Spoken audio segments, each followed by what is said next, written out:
Dinukot sa loob ng kanyang bahay sa Parañaque ang isang Chinese national na itinuturing daw ng mga otoridad na boss ng Pogo.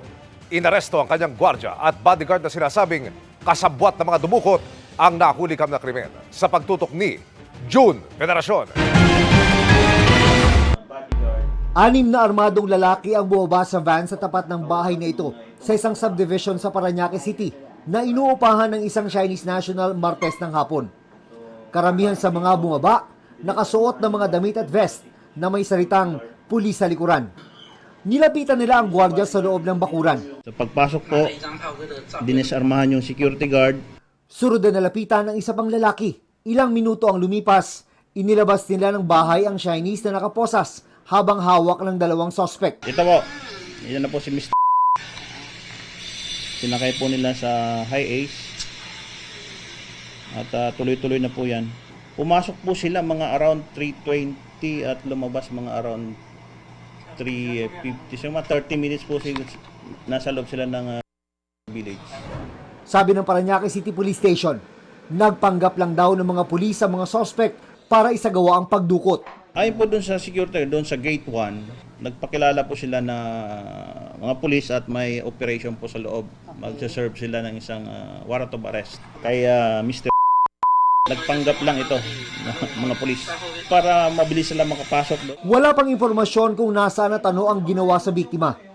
Nang mag-imbestiga ang mga pulis, napag-alamang ang isa sa mga suspect ay dati palang gwardiya sa subdivision. Nakita siya ng isang saksi, nakausap ang gwardiya at bodyguard ng biktima, di kalayuan sa bahay niya, ilang araw bago ang krimen. Lumalabas po sa investigation, nakasabwat sila doon sa insidente, kaya inaresto natin sila yung dalawa. Nahaharap sa reklamong kidnapping ang bodyguard at gwardiya ng biktima, kasama ang 7 suspect na pinaghahanap pa. Ano yun, sir? Kayo ikaw po ba yung bodyguard? Driver po. Driver bodyguard. Siya po yung security guard. Yung wala lang po, sabi niyo sila. Kung ano lang po, abogado niyo na lang.